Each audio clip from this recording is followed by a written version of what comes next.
आज पुण्यात महायुती व भाजपाचे उमेदवार मुरलीधर मोहोळ यांनी महाराष्ट्र नवनिर्माण सेना युवा सेना अध्यक्ष अमित ठाकरेंची भेट घेतली। सोबतच प्रचाराच्या पुढच्या वाटचालीबद्दल चर्चा देखील केली।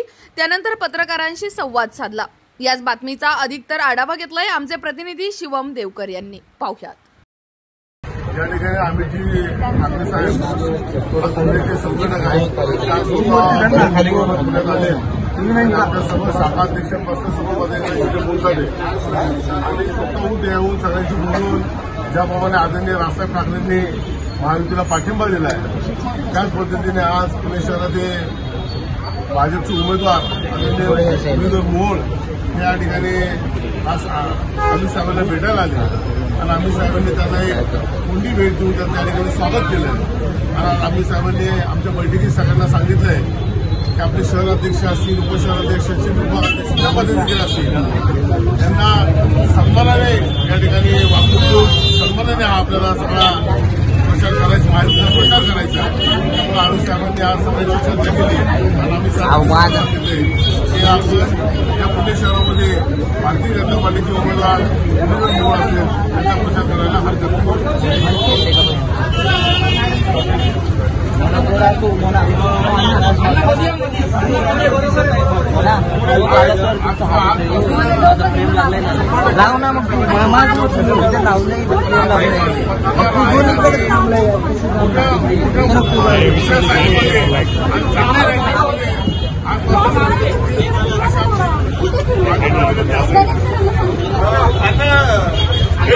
तुम्हाला शुभेच्छा दिलेल्या आहेत अमित ठाकरेंनी काय बोलणं झालं म्हणजे काय विचारलं का त्यांनी पुढे आदरणीय राजसाहेबांनी 9 तारखेला मुंबईमध्ये जी काही वर्धापन दिनाची नवनिर्माण सेनेच्या वर्धापन दिनाची सभा झाली त्या ठिकाणी जाहीर पाठिंबा मोदीजींना आणि महायुतीला दिला। त्याच पार्श्वभूमीवरती आज पुण्यामध्ये आम्ही जे साहेब या ठिकाणी आले आणि आज आमची त्याची भेट झाली त्याची भेट घ्यायला या ठिकाणी आलो। ते असले आणि आमच्या शहरातले आमचे जे सर्व नेते आहेत बाबूजी आहेत साईनाथ भाऊ आहेत बाळासाहेब आहेत दादा शिरोळे आहेत ही सगळी मंडळी जी आहेत यांच्यासमोर आमची आता एक चांगली भेट झाली। अमित साहेबांनी असं सांगितलं की निश्चित राहा आमची सगळी मंडळी आम्ही स्वतः ताकदीनं तुमच्या मागे उभे राहणार आहोत त्यामुळे आम्हालाही आज एक आर्थिक आत्मविश्वास आमचा वाढला आमचा विजय अधिक सोपा झाला कारण स्वतः राजसाहेबांना मानणारा एक मोठा वर्ग या शहरामध्ये आहे। महाराष्ट्र नवनिर्माण सेनेची एक संघटनात्मक वेगळी ताकद गेल्या अनेक वर्षापासूनची पुण्यामध्ये आहे आणि ही संघटनात्मक ताकद ही मनोमिलनच्या माध्यमातून काम करणार मला असं वाटतं की निश्चितपणे या विजयाचा मोठ्या विजयामध्ये रूपांतर आता झाल्याशिवाय राहणार नाही। अमित साहेबांनी काही चर्चा आमची झाली त्याच्यामध्ये निश्चितपणे त्यांनी काही गोष्टी सांगितल्या निवडणुकीची रणनीती काय असावी या संदर्भात आमचं बोलणं झालं। मी त्यांना शब्द दिला आहे विश्वास दिला आहे महाराष्ट्र नवनिर्माण सेना राष्ट्रवादी काँग्रेस पार्टी शिवसेना आरपी आणि भारतीय जनता पार्टी हे अगदी एका दिशेनं एका दिलानं सगळे आम्ही काम करू आणि निश्चितपणे तुम्हाला अपेक्षित असा विजय या ठिकाणी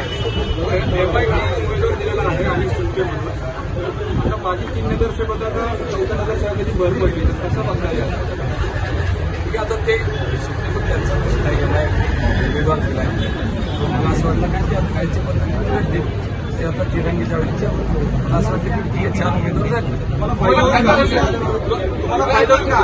100% मनसेचा जो पाठिंबा आहे नुसता पाठिंबा नाही तुम्ही आज बघू शकाल की अमित साहेबांनी सांगितलं सक्रिय सहभाग आमचा असेल आमचे सगळे मंडळी आपल्याबरोबर अत्यंत मनापासून सगळे काम करतील साथ देतील त्यामुळे निश्चितच आमची ताकद वाढली आहे। मनसेची या शहरामध्ये संघटनात्मक ताकद मोठी आहे। मनसेचे 29 नगरसेवक या शहरामध्ये एका वेळेला होते। आज मनसेचा एक विस्तार शहराच्या सगळ्या भागामध्ये वडगाव शेरीला जा पर्वतीला जा कोथरूडला जा कसब्यात 6 विधानसभामध्ये महाराष्ट्र नवनिर्माण सेनेची एक ताकद आहे आणि ती ताकद आता आमच्याबरोबर एकत्र आल्याने आमची ताकद ही मोठ्या प्रमाणात वाढली असं मला वाटतं। मला समजलं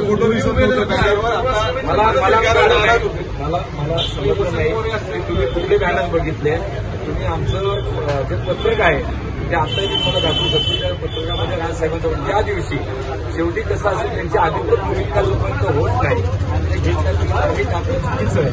9 तारखेला राजसाहेबांनी भूमिका घेतली. दुसऱ्या दिवशी आमच्या सगळ्या फिल्डिंगमध्ये बॅनर असेल, आमचं पत्रक असेल, आमच्या जाहिराती असतील, या सगळ्या ठिकाणी राजसाहेबांचा फोटो आहे आणि तो अजून आता वेगळ्या पद्धतीने आम्ही एकत्र बसून त्याचा प्रोटोकॉल ठरवू.